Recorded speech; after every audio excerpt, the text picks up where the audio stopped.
이 시장 분위기를 반전하기 위해선 긍정적인 이슈가 하나 터져주고 물량에 받쳐주면서 뒤집어야 합니다. 그런 것 없이는 하락 추세가 갑자기 상승 추세로 전환되기는 어렵다고 보는데 16일, 17일 날이 전환점이 되기를 바랍니다. 하지만 멀리서 크게 보면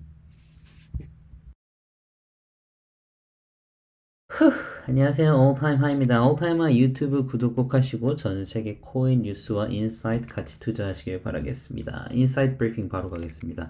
제가 오전에 오늘 추세선을 좀 그었었는데 이제 47K 저번 영상 보시면 제가 47K의 바이낸스에 매수벽이 있다고 이제 이 부분에서 뭐 FTX나 바이낸스에서 이제 매수벽이 있어서 여기 한번 찍고 올라오더라고요. 그래서 이제 보니까 단기간에 이 상승 추세가 꺾이지가 않는 것 같아서 매우 좋게 보면서 요게 이제 50일 라인 위로 넘었으면 어느 정도 좀 올라가나 싶었습니다. 그래서 제가 이제 텔레그램 방 이따 댓글에 남겨놓을 그 방에 이제 얘기했었죠. 47K부터 매수벽이 작동한 흐름이 아직까지 단기간 상승 추세를 이어가고 있습니다. 하지만 제가 뭐라고 말씀드렸습니다. 이거 깨지면 숏으로 바뀔 겁니다. 라고 이제 라인을 그어놨는데, 네, 그게 깨졌습니다. 그래서 깨지자마자 이제 숏으로 추세가 좀 전환되었고, 현재는 48에서 머물고 있는 상태입니다.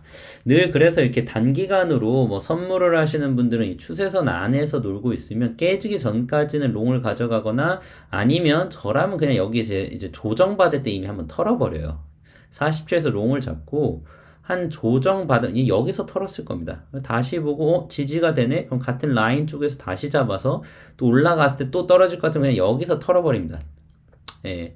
그리고 또 뭐 바로 안 잡고 어디까지 내려가지 안 내려가고 또 지지가 되나? 하면 지지가 되면 한 이쯤에서 좀 다시 잡아서 그러니까 짧게 한다는 거죠. 제가 여기서 잡아서 물론 여기까지 가면 좋겠지만 여기서 잡았는데 또 흐를 수도 있잖아요. 예를 들어서 이쯤 잡았는데 계속 가겠지 하는데 흘러서 다시 이렇게 되면 마이너스 아닙니까? 여기서 잡아봤자. 그래서 이럴 때는 그냥 짧게 먹고 털어버리는 게 훨씬 좋다라는 겁니다. 이더리움 또한 역시 전 영상에서 이야기 드린 대로 업그레이드가 성공적으로 진행된 후에는 살짝 흐른 상태죠. 원래는 비트보다 잘 버텼는데요. 그래서 앞으로도 비트 도미넌스가 오른다면 이더리움 또한 점점 힘을 좀 잃을 겁니다. 비트가 도미넌스를 흡수한다는 거니까. 그래서 지금 3,900, 4,000인데 3,800달러 선까지도 내려갈 수 있고요. 뭐 어찌되었든 전 이더리움을 2022년에 가장 높게 그리고 멀리 가는 메인 코인으로 보기 때문에 조정 올 수나 매집의 기회로 삼을 예정입니다. 저는요, 이더리움의 가격이요. 0.1 BTC가 괜찮아 보여요. 괜찮아 보임. 그러니까 예를 들어서 이더리움이 10,000불이 가려면 비트코인은 10만 불일 거라는 거죠. 이해되시나요? 약간 그런 느낌으로 생각을 하고 있습니다. 돌아오는 주는 12월 16일 미국의 금리 결정이 매우 중요하죠. 여기서 진짜 좋은 호재가 나와야 됩니다. 호재가 나오거나 아니면 그냥 지나가야 돼요. 네, 아무 말 없이. 근데 그럴 가능성 거의 없고요. 호재가 나오거나 아니거나거든요. 그래서 요거 중요하고 12월 17일 내만의 날이죠. 이때 이제 주식시장과 함께 분위기를 봐야 됩니다. 나스닥이랑 어떻게 이게 또 흐를지 S&P 500도 그렇고 흐르지 않고 오히려 반등이 잘 나와준다면 이때 암호화폐 또한 같이 갈 겁니다. 현재는 뭐 하락에서 살짝 쉬어가면서 반등이 나온 건데 뭐 반등이 나왔다고 해도 지금 48 이게 뭐 엄청난 반등이라 보기 어렵죠 사실. 저 이틀을 앞두고 가까이 갈수록 이제 16일 가까이 갈수록 좀 빠질 수 있어요. 왜냐면은 뭐 아시다시피 이때 어떻게 될지 모르니까 사람들 심리가 약간 안정적으로 가자라고 할 수 있기 때문에 이때 좀 빠질 수 있고요. 좋은 뉴스가 나오거나 아니면 조용히 지나가면 큰 상승 한 번 더 53, 뭐 54, 5 이렇게 올라가는 상승이 나올 수 있고 악재가 나오면 엄청 빠질 겁니다. 예, 그러니까 이게 좀 참고하셔야 됩니다. 뭐 지금 주위에 보시면요 트레이더들 중에서도 뭐 유튜버 중도 마찬가지지만 롱이다 뭐 숏이다 등 여러 관점들이 나오고 있죠. 이렇게 막 여러 관점들이 나오는 것만 봐도 지금 이 가상자산 시장의 나침판이 핑핑 돌고 있어요. 빙빙 네네 어쨌든 돌아가고 있는 거거든요. 그래서 방향성이 잡히지 않은 상태라고 보고 있고 이건 그 누가 진짜 100% 확신할 수 없습니다. 뭐 다음 주면은 60 갈 겁니다. 뭐 12월 말에 100K 갈 겁니다. 아니면 또 다음 주면은 30 내려갈 겁니다. 뭐 12월 말에 20 갈 겁니다. 아무도 몰라요. 이거 100% 확신할 수 있는 사람 아무도 없습니다.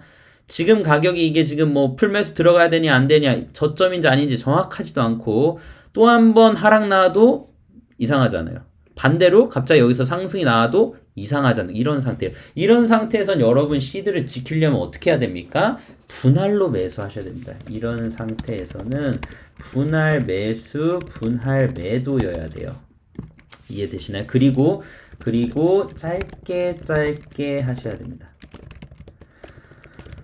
네, 지금 이런 하락세인 이 시장 분위기를 반전시키기 위해서는 긍정적인 이슈가 하나 좀 터져줘야 되고 물량이 받쳐주면서 뒤집어야 합니다. 그런 것 없이 하락 추세가 갑자기 상승 추세로 전환되긴 좀 어렵다고 보고 요 12월 16, 17일 날 잘 체크해서 전환점이 되기를 바랍니다.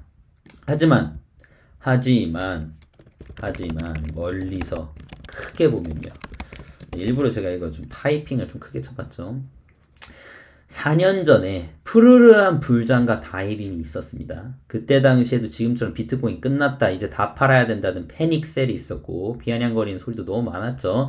정말 마치 바로 내일 시장이 망할 것 같다라는 말들도 많았어요. 그러나 올해 비트코인이 4년 전 어떤 다이빔에서 회복하고도 남는 엄청난 랠리를 보여줬고 올타임 하이 4월, 5월에도 다이빔 또 나왔지만 다시 한번 10월, 11월에 갱신되면서 올라가는 걸 보여줬습니다. 물론 그리고 나서 다시 다이빔이 나온 시점인데 제가 드리고 싶은 이야기는 절대로 이 시장은 망하는 시장이 아니라 더더욱 굳건해지고 있는 시장이고요. 메가 트렌드의 시장이라는 겁니다. 이 메가가가가가가가 트렌드는요. 마치 이런 거예요. 인터넷 그리고 스마트폰처럼 한번 우리 인류에게 들어오면 인류 삶을 뒤바꿔놓고 뒤로는 못 가는 것을 의미합니다. 다만 그러니 지금 막 풀매수하고 무조건 존버다. 뭐 이거는 답이 아닐 수 있어요. 그쵸? 뭐 4년을 또 기다릴 뭐 이런 거는 뭐 아무도 모르는 거니까 다이빔이 나오고 여기서 한 번 더 하락 추세가 나오면 그냥 난 존버야. 내 돈은 없어도 돼. 이런 사람 없잖아요. 없어도 되는 돈이 어디 있습니까? 그쵸? 모두에게 필요한 자금과 돈이 다 다르고 시드도 다르고 돈을 충분히 다른 곳에서 또 굴릴 수 있다면 그렇게 하고 돌아와도 되는 거죠. 그래서 포트폴리오를 좀 건강히 조정을 해야 된다는 이야기를 드리고 싶고요. 제가 하지만 마지막 드리고 싶은 얘기는 이 시장을 어쨌든 떠나지 말라는 이야기를 꼭 드리고 싶습니다. 떠나지 않으면 이기는 시장입니다. 이게 무슨 말이냐면 내가 당장 현금화를 좀 한 비중이 많아요. 그래도 이 시장의 분위기와 어떤 좋은 코인이 뭐가 있나, 기술력으로는 또 뭐가 있나, 앞으로 상승장이 다시 오거나 거래량이 붙으면 어떤 코인을 눈여겨보고 싶은지 이런 것들은 체크를 좀 하셨으면 좋겠다는 겁니다. 아예 떠나버리면 그럴 시간과 뭐 이 트렌드를 쫓아가기 되게 어렵거든요. 여러분들에게 특히 코리니 분들에게 이 시장은 정말 너무하네 라고 할 수도 있지만 이 시장은 늘 이래 왔고요. 언제나 이럴 것입니다. 지금 그럼 무조건 풀매수 해야 하나? 그 한 번의 기회를 놓치더라도 수익에 큰 차이는 없어요. 그러니까 여러분들에게 다시 매력적인 가격과 환경은 돌아오니까 조금만 여유를 갖고 투자하시기를 바랍니다. 올타임 하이였습니다. 자, 인사이트 뉴스를 가겠습니다. 전 세계에는 지금 어떤 흐름이냐? 터키에서 알트코인의 수요가 급증하고 있다는 뉴스가 나왔습니다. 이제 극심한 인플레이션을 겪고 있는 터키인들이 알트코인의 수요를 늘리고 있다라는 얘기가 나왔는데요.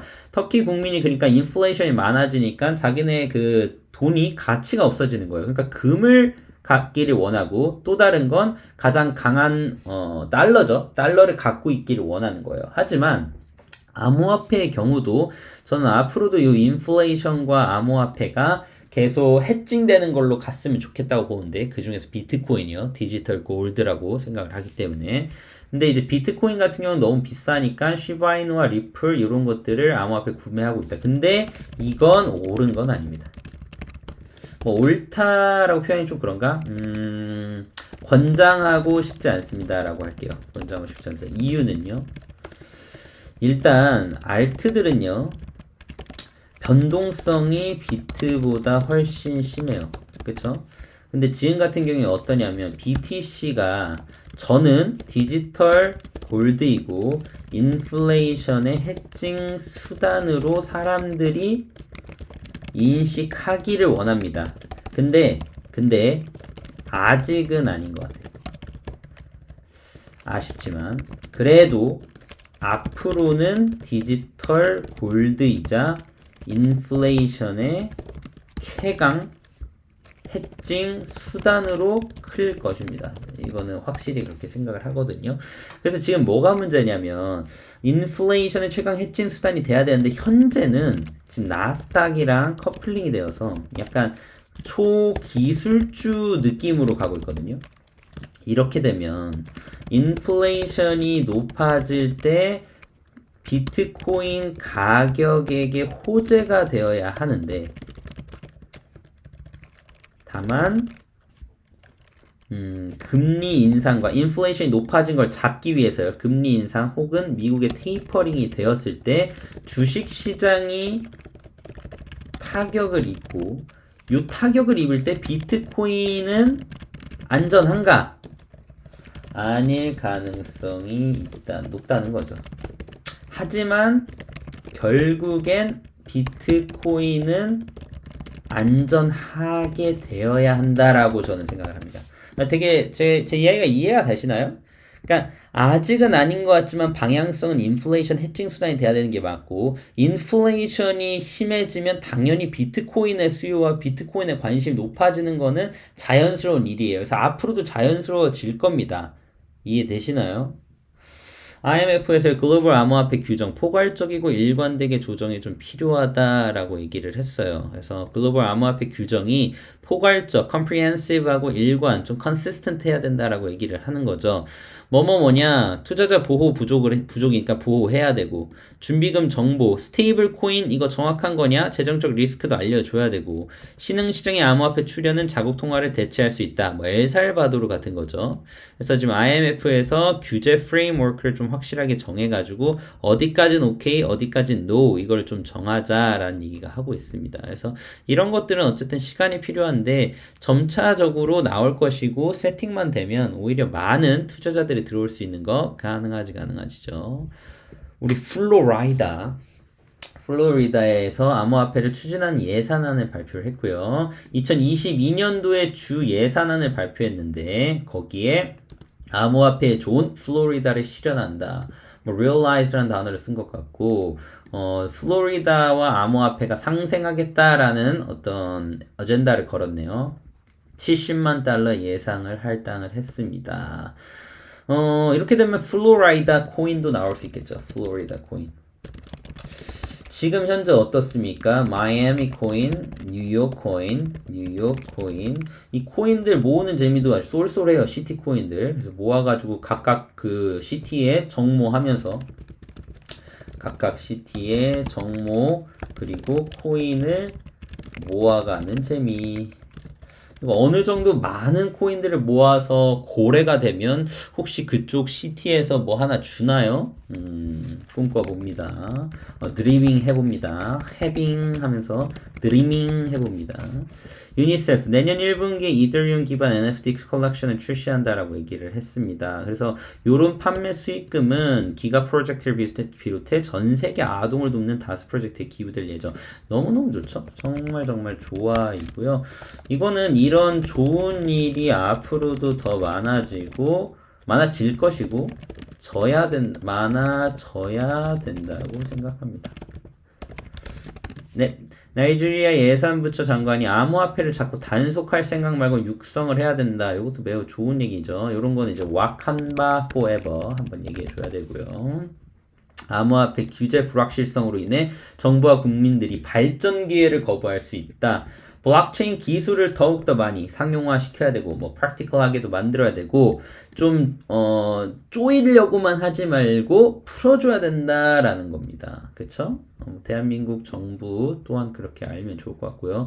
전 이게 정말 좋은 뉴스라고 생각을 하는데요. 암호화폐 업체가요 9개월간 러비스트라고 하죠. 미국은 러비가 합법이니까 러비스트가 미국은 합법인데 이거 제가 과거에도 얘기했던 적이 있을 거예요. FTX가 워싱턴 DC 쪽에서 지금 아예 합법적으로 러비스트를 출범하고 쓰고 있다라는 거죠. 그래서 미 상원 의원들에 대한 러비 활동에 500만 달러를 지출했는데 이게 뭡니까? 얘네들 다른 말로 lawmakers잖아요. lawmakers 미국에서 law를 정말 친 암호화폐 쪽으로 만들어주는 거에 지금 투자를 하고 있는 겁니다. 500만 달러를요. 그쵸? 코베에서 가장 많은 비용을 쓰고 스퀘어에서도 돈을 쓰고 지금 이렇게 하는 건 이거는 진짜 정말 정말 좋아. 미국 상원의원에서 친암호화폐 의원들도 나오고 이렇게 되면 추후에 뭐가 되냐면 대통령도 그쵸? 시간 문제라는 겁니다. 저는 암호화폐에 대해 뚜렷한 미국에서만 안 버리면 미국에서만 노하지 않으면 진짜 잘 나갈 수 있는데 준비가 차곡차곡 되고 있고 제일 중요한 게 이거라고 저는 생각을 합니다. 그 정도로 저는 이걸 높게 평가해요. 블록체인 기반의 포커 게임 플랫폼 버추 게이밍이 출시되었네요. 미국에서는 포커가 진짜 크거든요. 뭐 캐나다도 마찬가지만. 그래서 저는 이 플랫폼과 이 지금 Play to Earn 요새 한창 뜨고 있죠. P2E 라이센스를 취득한 첫 플랫폼이라는 것 자체 시작이 저는 늘 중요하다고 보는데 요거 관련돼서 여러분들도 뭐 투자하는 기회나 아니면 좀 확인해 보시면 좋을 것 같습니다. 미국 자산운용사의 가와사키 창업자가 비트코인과 이더리움은 하필 비교를 해도 우리 또 바퀴벌레라고 얘기를 했는데 네, 뭐 근데 이제 나쁜 뜻은 아니에요. 죽지 않는다 해서 아니 죽지 않는다면 불사조도 있잖아. 불사조. 아니 피닉스 어디 가고 굳이 카카로치 이런 무슨 바퀴벌레를 네? 좋은 뜻이야 나쁜 뜻이야. 그렇죠? 고객이 암호화폐를 제공하지 않는다면 그 고객으로부터 수익성 좋은 기회를 빼앗는 격 그러지 말아라 라고 얘기를 했었죠. 좋은 의도인 건 알겠는데 다음엔 피닉스라고 좀 부탁드릴게요.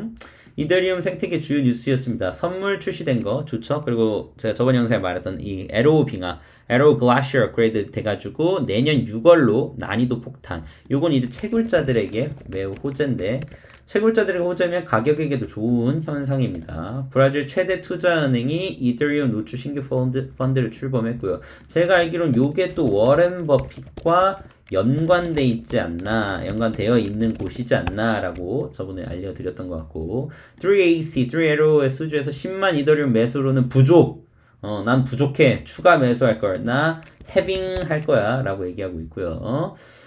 그 다음에 NFT 거래 시스템 출시하면서 가스비 인하하려고 애쓰고 있고, 뭐, 리브랜딩 하고 있고, 뭐, 여러 가지가 지금 많이 일어나고 있죠. 그래서 이더리움에 대한 지금 관심은 계속적으로 늘어나고 있다라고 보시면 됩니다. 자, 저는 이제 또 큰 그림을 연말이어서 계속 좀 분석도 하고 내년 1년을 어떻게 어떤 걸로 좀 집중할까라고 생각하는데 제가 지금 내년은 메타버스 쪽에 좀 더 관심을 가져볼까 해요.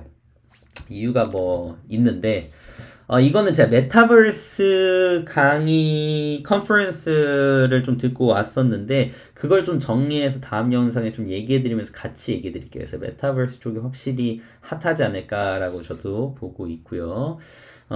메타버스 테마 알트코인이 내년으로 넘어가는 지금 이 시점부터 암호화폐 시장을 주도할 가능성이 높다. 어느 정도 동의합니다. 그래서 요거를 지금 이 사람은 요 지수를 이제 참고해서 메타버스 관련된 코인들을 좀 보고 있다라고 얘기하고 있습니다. 그래서 요게 바스켓으로 묶은 거래 상품인데 제가 그 파이넥스에서도 그 펀드 코인 묶는 법을 알려드려야 되는데 해야 될 게 많습니다. 하나씩 다 해드리도록 할게요. 그래서 어쨌든 메타버스 저도 이제 지켜보고 있고 메타버스 관련된 영상은 다시 하나 좀 찍겠습니다. 이더리움과의 대결에서도 밀리지 않는다. 대단하네. 근데 이 말은 또 다른 말로 뭐야? 이더리움과 대결을 해야 될 만큼 이더리움이 잘 갈 거다라는 얘기도 하는 거죠. 이더리움의 공동 창업자 이런 얘기하죠. 가스 비용 자꾸 높아지는 거 안 좋지. 근데 이더리움 성공한 거 보여준 지표 아니야? 라는 얘기도 합니다. 맞는 말이긴 한데 어쨌든 너무 비싸 진짜. 뭐 스왑하려고 하거나 하면 좀 적당히 해야지. 그래서 이렇게 되면 우리는 뭘 생각하면 됩니까? 폴리곤도 생각하고 우리 리도 이런 이더리움과 파생되는 뭐 좋은 관계에 있는 코인들 이제 체크해 주시면 되겠죠. 비트코인이 90%가 채굴이 완료되었습니다. 이제 향후 119년간 나머지 10%인데 근데 이게 말이 119년이죠. 이미 지금 얼추 90%가 채굴 완료되고 이렇게 되면 이제 4년 뒤면 끝이에요. 뭐 이제 95% 채굴되면 나머지 5%가 또 2.5%로 나눠지고 그쵸? 2.5%가 1.25% 뭐 0.75, 여기, 뭐 여기까지 간 건 의미가 없잖아요. 이게 뭐 채굴이 얼마나 되겠습니까? 그쵸? 나머지 119년이라고 해봐도 이미 이래서 가격이 지금 이렇게 뛰었는데 4년 뒤, 이제 95, 거의 다 나왔으면 진짜 끝이거든요, 여러분. 그쵸? 딱 2100만 개가 한정되도록 설계되었습니다. 여러분, 지금 비트코인 없으신 분들 4년 뒤에 정말 못 사요. 정말 못 살 거거든요. 그러니까 지금 소액이라도 제발 부탁입니다. 여기다 적어드려야겠다. 오늘은 저 여기다 적어드릴게요. 제발 소액이라도 비트코인 사세요. 이더리움도 메인 코인 제발. 네. 자, 크립토 공포 탐욕 지수입니다. 공포가 계속 지속되고 있어요. 뭐 여러분이 생각하는 딱 그 감정 그대로입니다. Extreme Fear 저번 주에는 뭐 진짜 뭐 40 몇 가지 찍으니까 Extreme Fear 했지만 여전히 Fear인 상태입니다. 공포가 지속된다라는 거는 이대로 끝나는 것이 아니다라는 걸 또 반증할 수 있겠죠. 참고해 주시면 좋을 것 같습니다. Alltime High 코인 유튜브 구독 꼭 하시고 전세 코인 뉴스와 인사이트 같이 투자하시길 바래요. 돈 버.